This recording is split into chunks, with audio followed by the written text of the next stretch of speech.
திரு சேக்கு தமிழரசன் சட்டப்பேரவை உறுப்பினர் அஇஅதிமுக கூட்டணி கட்சியை சார்ந்தவர். அவர் நம்மோடு இணைப்பில் இருக்கிறார். வணக்கம். வணக்கம். வணக்கம்.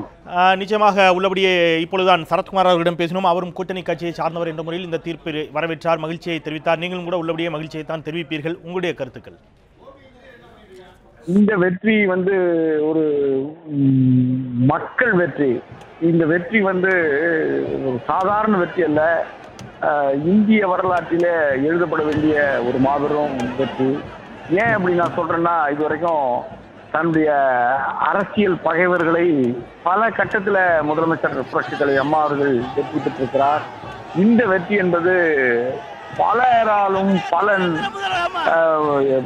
பல எதிரிகளால் ஒரு சேர பின்னப்பட்ட ஒரு வலையை பிரித்தெறிந்து மீண்டும் வந்திருக்கிற ஒரு வெற்றி என்பதனாலதான் இந்த வெற்றி ஒரு இமாலய வெற்றின்னு சொல்றோம். தமிழகத்துல மட்டுமல்ல, உலகளாவிய 10 கோடி தமிழர்களும் எதிர்நோக்கிய ஒரு வெற்றி இந்த வெற்றி.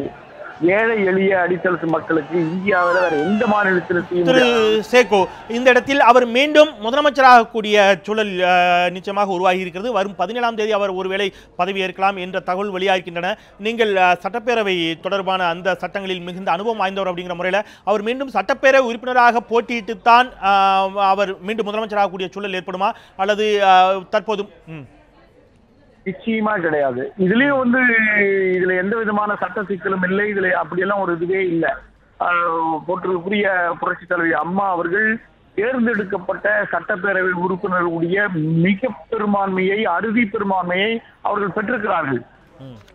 அப்படி பெற்றிருக்கிற போது அவர்களுக்கு ஆளுநர்கள் உடனடியாக பதவி பிரமாணம் செய்து வைக்க வேண்டும் என்பதுதான் மரபு.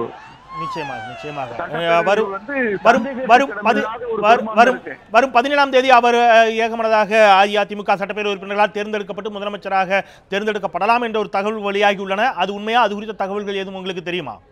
பிறகு 6 மாதத்துக்குள்ள அவர்கள் சட்டப்பேரவை உறுப்பினராக தேர்ந்தெடுக்கப்பட்டால் போதும். அந்த வாய்ப்பு இருந்தால். நன்றி திரு சேகோ. மதுரை ஆதீனம் இது தொடர்பாக தன்னுடைய கருத்துக்களை பதிவு செய்கிறார். அவருடைய கருத்துக்கள். நிரந்தர பொதுச்செயலாளர் அம்மா, கழகத்தின் நிரந்தர பொதுச்செயலாளர் அம்மா, மக்களின் முதல்வர் அம்மா. புரட்சி தலைவர்களை சூழ்ச்சியால், சதியால் எவரும் வெல்ல முடியாது என்பதற்கு எடுத்துக்காட்டாக இறைவனுக்கு நாங்கள் அனைவரும் நன்றியை தெரிவிக்கின்றோம்.